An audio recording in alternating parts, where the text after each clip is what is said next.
Hi, I'm Rick Willis with Gard, and I'm grateful to Raleigh and MBG for the invitation to be included in your meetings. Gard has been the world leader in electronic bird control for more than 30 years.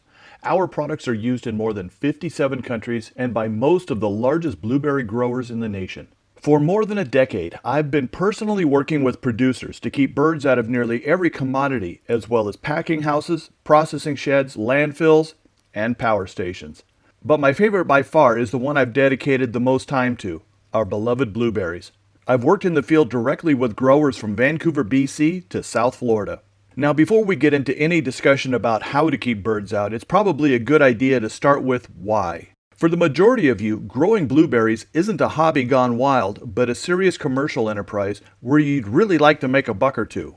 Some of you probably don't feel birds have been a serious enough of an issue to bother with trying to keep them out. And you may be right.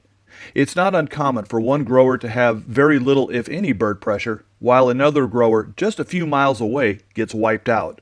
A few years ago, a team of researchers headed up by Michigan State's own Dr. Catherine Lindell was awarded a multi-million-dollar grant from the USDA to determine just how much damage birds were causing in a variety of high-value crops, including blueberries.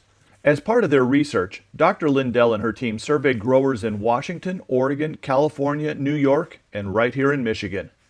Here in Michigan, they surveyed 443 growers, of which 115 were blueberry growers. They determined that without effective bird control, the typical blueberry grower in Michigan loses 35 to 40% of their crops to birds each season. To put that in perspective, if you're producing 7,000 pounds of berries per acre, a 35% loss would cost you more than 2,400 pounds of berries per acre.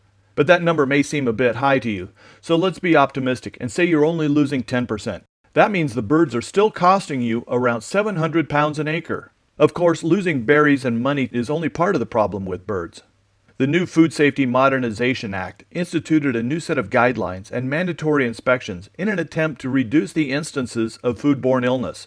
Now, some of this was new to me, so I consulted with Victoria Tony, a produce safety technician with Berrien Conservation District, who told me, if you aren't taking reasonable and accepted measures to keep birds and other wildlife out of your fields and processing areas, you're in violation of the new produce safety rules and subject to resulting fines and other regulatory action. Now, the rules are pretty vague on what constitutes reasonable and accepted measures, but Victoria and the other inspectors I've talked with say it has to be something that provides ongoing effectiveness. Swinging a stick or blowing holes in the sky with a shotgun may work in the short run, but unless you plan on doing it every day from sunrise to sunset during the entire growing season, you should probably plan on investing something a little more sustaining. Okay, so what kind of birds? Because depending on the time of year, not all birds are detrimental. Songbirds are primarily insectivores, bug eaters. They're helpful at reducing SWDs and other damaging insects. For most of you, the biggest culprits will be starlings. Estimates are there are between 200 and 300 million in the U.S., and flocks can be tens of thousands. They can wipe out entire fields in a matter of hours. Robins. Now these are the stealth stealers. Robins are not what we would normally consider flocking birds, although they can certainly come in great numbers. They typically come from the perimeter and spend all day long under the foliage, so you often don't even see them, just the damage they do. And the dreaded cedar waxwings. Now, some of you may never see these masked bandits, but like starlings, they can come in huge flocks. With cedars, it's not just that they peck and steal a lot, it's what they knock to the ground. They hit the bushes and flutter around. I've been to farms where there is a thick carpet of blue under the bushes after the cedars leave. The migratory pattern for these birds is constantly changing. Some areas that have never seen cedars will suddenly get hammered. Last year, the wine grape growers in the Pacific Northwest got hit hard by cedars for the first time. Crows are occasionally a problem, but thankfully they're the easiest to control. So how can we keep the little buggers out of your fields? Well, we all know about netting, both over the row and canopy netting. If you only have a few bushes or a whole army of people willing to work for free, netting can be a great solution. Back in 2014, Jackson Family Wines, the Kendall Jackson people, came to us looking for an alternative to netting for some of what they considered their boutique vineyards, 40 to 60 acres in the California Coast Range. They had been spending $800 to $1,200 per acre every season to net. The cost was bad enough, but they couldn't get enough labor. Long story short, after 2 years of testing with our products on 4 different vineyards, they determined they will never ever have to net again. Then they asked if we could protect large vineyards where they had been falconing. We now protect thousands of acres for them. This is one of my favorite people in the whole world. Doug Kramer and his family own Barry's Northwest in Oregon. I've never seen Doug when he wasn't smiling. The first year I worked with him, we did a test in a small block adjacent to his home. There are 2 dairies within a half-mile of him on either side, and the pressure from the starlings was intense. Thanks to our products, he saw his production go up more than 50% with no other hazing. The following season, he asked for a proposal for the rest of his 500 acres, where he had been falconing to the tune of $100,000 and some odd every year. He knew the falcon wasn't all that effective because he could drive out into the middle of the field with the falcon overhead, honk the horn on the truck, and see a mass of birds take to wing. For a fraction of the cost of renting a falcon, he was able to protect all of his fields with our products. It's been 6 seasons, and he swears our products are the best investment he's ever made in his farm. Of course, we all know about cannons, or as I like to call them, remote defibrillators. In a lot of the country, propane cannons have been banned because of the noise and PTSD issues they cause for returning vets. Just as well, unless you're willing to constantly move them, the birds quickly habituate. In some areas, live trap shooting is popular. I've been on some operations where bird control consisted of 2 guys on a quad with a case of shells every day. When I was living in Oregon, a blueberry grower near my home was a die-hard shooter. He said he had never seen a repeat offender. Then he had an entire container of berries bound for Korea rejected because they found 2 pellets. He's not shooting anymore. I thought this was fabulous. It's hard to tell, but that's an air tank and 4 air horns on top. This was at a large grower in Florida. They would watch the huge flocks of birds fly overhead. When they would start to drop into the bushes, the guys in the trucks would blow the horn and keep them in the air. If they could keep them aloft long enough, the birds would eventually move on. But often, the flocks would just splinter. Like a propane cannon, you could hear that thing for miles. Then there's the sprays. Works on some species, not at all on others. You have to apply it every 10 to 14 days, more often if it rains or if you're prone to dew. And it's not organic friendly. The latest tool is the laser, both handheld and automated versions. For some species like starlings, it can be very effective. But since robins live under the foliage and never see the sky, not so much. And cedar waxwings, well, they don't seem to be bothered by them at all. Our company actually manufactures laser products that we use at power stations and other sites where the workers are well trained and access is limited. High-powered lasers can do a lot of eye damage. Lasers used for presentations are typically 5 milliwatts and carry a warning label that they can cause permanent eye damage. Those lasers are 100 times more powerful. For us, the liability is just too great.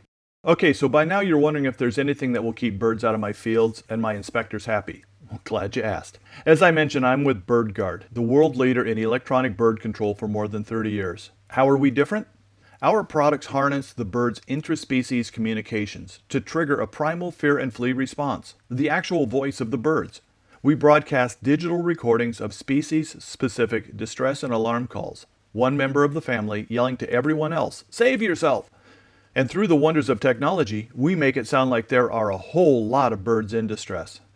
To make the threat seem even more imminent, we add the cries of hawks, falcons, and eagles living in your area to create the impression that if the invading birds remain in your fields, someone's going to have them for lunch. There are most likely raptors living all around your farm, red-tailed hawks, northern harriers, Cooper's hawks. They hear the sounds from our distressed birds and think they get a hot lunch. And because they are territorial, they think our raptors are muscling in on their territory, and they come running. Great example. I was doing an installation at a 160-acre blueberry field for AgriCare. When we got there, we saw a single red-tailed hawk soaring overhead. By the time we were finished and all the units were on, there were at least 6 raptors overhead. The farm manager started laughing. He said they had been paying a falconer hundreds of dollars a day, and it was nowhere near as impressive as what he was seeing. I mentioned how robins live under the bushes and are pretty impervious to falcons and lasers. Well, almost anything. Oh, here's Mr. Robin. The deterrent sounds from our units penetrate so the fear gets through the foliage. So you want to see Gard in action? It's December, 4 o'clock in the morning in Tillamook, Oregon, where the best ice cream and cheese comes from. A gazillion starlings have been night roosting in the dairy. Out of the cold and rain, unlimited food in the feed bunks. For a starling, it just doesn't get any better than this. The sound from all the birds was incredibly loud. Every horizontal surface was covered with starlings and inches of what they leave behind. Before I could install our equipment, I had to get them out.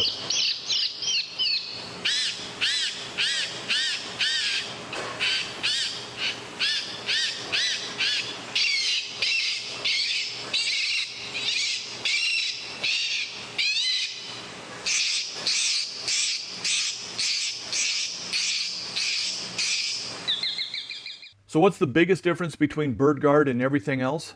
BirdGard is so effective, it is the only method of bird control that is backed by an unconditional money-back guarantee. What this means to you is that if you have a problem, if you have any issues, well, bird issues, we're not only going to answer the phone, but we're going to do everything possible to make sure you get the results you need. And it's not just because we don't want a return. By and large, you all know each other. If you don't get the results you expect, or we don't take good care of you, what are you going to do? That's right, you're going to tell all your friends. In a tight-knit community like yours, it wouldn't take long for a handful of unhappy customers to kill our business. Companies don't make it 30 years without taking good care of the people they serve. So how do we do it? This is our most powerful unit. The speaker is on top, 5 to 10 feet above the foliage. The brains of the operation. The solar panel recharges the deep cycle battery in the box. Everything mounts on a piece of water pipe and is held vertical by a regular T-post. Assembly takes about 45 minutes. Our most powerful unit protects up to a 1,200-foot diameter circle, or about 25 acres. We start with a satellite image of your field. We take notes of any homes nearby.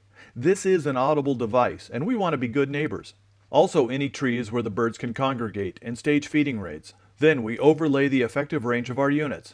At the edge of the circles, the sound of our birdies is about 70 decibels, or about as loud as my voice is if you were sitting across the desk from me. These neighbors will most likely be able to hear our units on their front porch, but not inside their homes. But birds get used to the sounds, right? In the early years of our company, they did. We simply used recordings played over and over. After a week or so, you would have to escalate the battle. Then our engineers developed a sophisticated multi-level randomization to keep the birds from ever recognizing a pattern. The result has been fabulous. One of our growers has 3 fields in Oregon, each around 120 acres, and each has early, mid, and late varieties. So his BirdGard units are running from May through August, and the birds stay out. So what does it cost to keep birds out? Around $300 an acre. This is a one-time cost. Our products are kind of like a good tractor. With proper care, you'll be handing them down to the next generation.